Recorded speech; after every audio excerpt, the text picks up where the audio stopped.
During the last years of the Cold War, another significant conflict was brewing. As tensions rose in the Middle East in the 1980s and early 1990s, the Western world, led by the United States, prepared for the worst. It was during this time that the old but still reliable Iowa-class sister battleships Wisconsin and Missouri were brought back from stagnation and upgraded to serve in modern times. The World War II veteran ships were ready to serve just in time for Operation Desert Shield, launched after dictator Saddam Hussein stormed into Kuwait in August of 1990 and refused to capitulate. The mighty battleships would show the world what they were capable of during the now called Operation Desert Storm. As an allied Saudi commander put it after witnessing the might of the US battleships against Iraqi defenses, quote, "I wish we had a battleship in our navy."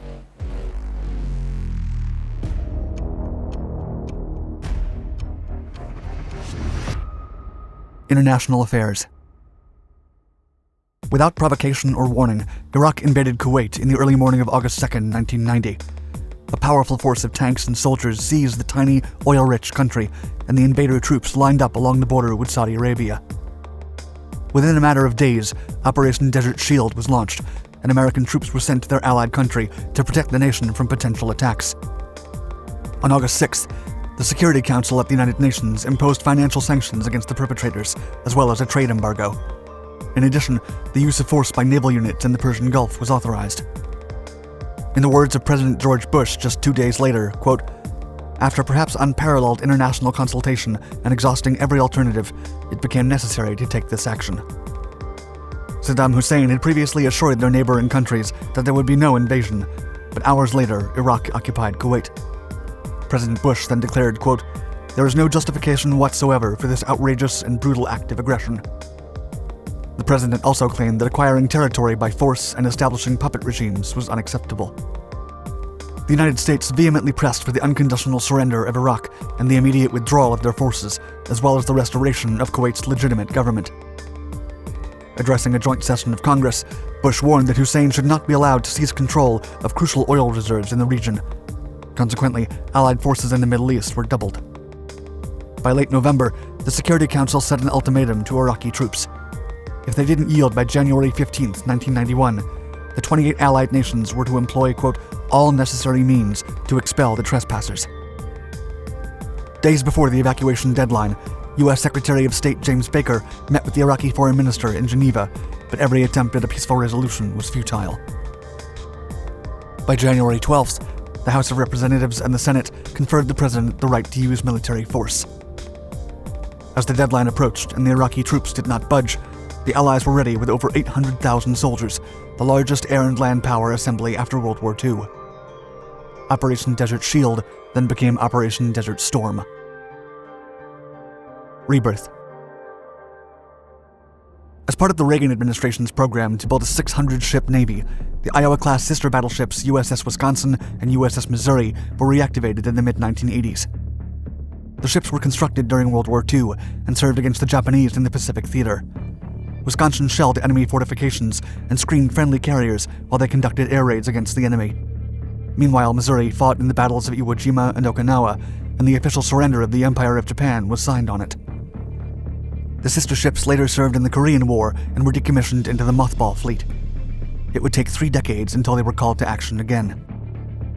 In 1984, Missouri underwent modernization and had her obsolete armament upgraded with the most advanced weaponry available. In addition, her 20mm and 40mm anti-aircraft guns were removed as they were of no use against new fighter jets and anti-ship missiles.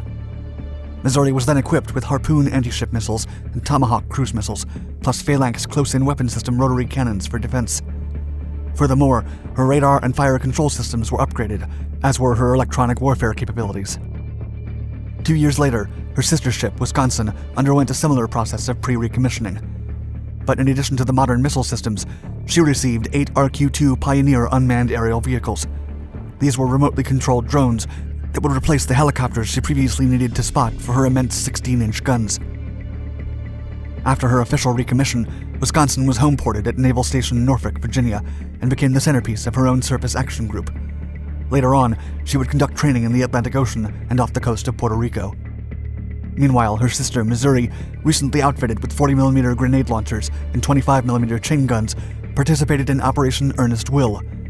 The small-caliber weapons were installed because of the imminent threat of Iranian cigarette boats harnessing Kuwaiti oil tankers in the Persian Gulf. Missouri escorted the reflagged Kuwaiti vessels and spent over 100 continuous days at sea as the centerpiece of Battle Group Echo. The battleship then returned to the United States for the Rim of the Pacific exercises with several other international navies, and even appeared in the music video for Cher's If I Could Turn Back Time before the outbreak of the Persian Gulf War. As Secretary of Defense Caspar Weinberger stated, it was a time to, quote, celebrate the rebirth of American sea power. The attack. As the January 15th deadline loomed over, Saddam Hussein prepared to counterattack.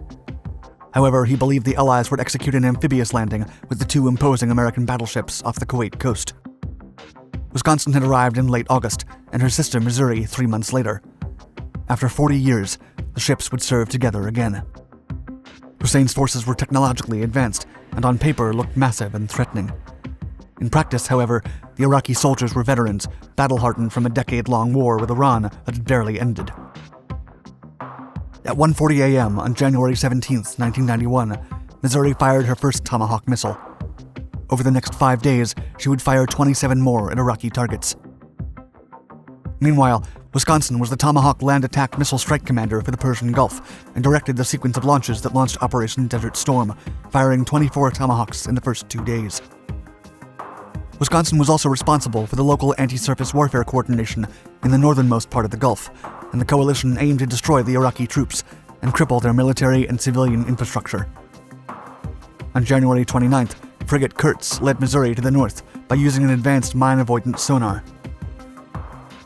During her first naval gunfire support engagement, the battleship shelled an Iraqi command and control bunker near the border with Saudi Arabia with her 16-inch guns. Then, on the night of February 3rd, Missouri bombarded the invaders' beach defenses in Kuwait and fired 112 rounds until she was relieved by her sister battleship 3 days later. Wisconsin had answered the call for gunfire support and was escorted by Nicholas. She then fired 11 shells across 19 miles and destroyed an artillery battery in South Kuwait. The following day, she used one of her drones as a spotter for the first time in combat and pounded a communications compound. She fired 24 shells in Iraqi positions, including artillery sites, missile facilities, and electronic warfare sites along the coast. In addition, she targeted naval sites and fired 50 rounds, damaging or sinking 15 Iraqi ships and destroying several piers. 2 days later, Wisconsin blasted bunkers and other sites and assaulted enemy troops near Kafji after Saudi and Qatari forces ousted the Iraqis from the city. Then, on the 11th and 12th, Missouri fired 60 more rounds off Kafji and headed to Failaka Island. By February 21st, Wisconsin had learned from one of her drones that a command post was being resupplied and launched an attack. The sisters then alternated positions, softening defenses in the coastline for a potential amphibious assault. As part of a hybrid landing feint on the 23rd, Missouri fired over 130 more rounds against the Kuwaiti shore. Attracting the attention of the enemy, the Iraqi fired 2 HY-2 Silkworm missiles back. One of them missed, and a friendly Sea Dart missile intercepted the second one from destroyer HMS Gloucester. The sisters then turned their guns to the island and supported the coalition ground offensive. The diversionary tactic sought to trick the enemy into believing there would be an amphibious invasion. When Missouri finished her shelling on Iraqi defensive positions, Wisconsin deployed her Pioneer drone and flew it low over the enemy. Then, as the frightened enemies witnessed the power of the battleship's guns, they waved white flags. The iconic moment became one of the most emblematic of the entire Gulf War. Legacy. On February 25th, Missouri was involved in a minor friendly fire incident. Frigate Jarrett's Phalanx Sea Whiz automatically engaged the chaff fired by the battleship as if it was an enemy missile. Some stray rounds struck Missouri, but there were no casualties. The following day, Missouri began armistice enforcement operations.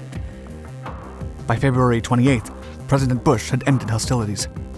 By then, the sister battleships had delivered over 1 million pounds of ordnance on enemy targets. Wisconsin launched her last salvo on the last gunfire support mission of the war, therefore becoming the last battleship in history to see action. The battleships returned home in late March. Soon after, as the Soviet threat collapsed, all remaining battleships were taken out of service.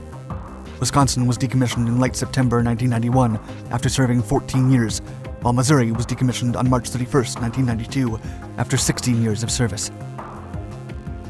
The The sister battleships received numerous awards for their service in 3 wars, and both were donated for use as museum ships, where they can be visited, remembered, and honored to this day. Thanks for watching our Dark Seas video. Please subscribe to all our Dark Documentaries channels for more historical feats and adventures. Also hit the like button and let us know your thoughts in the comments below.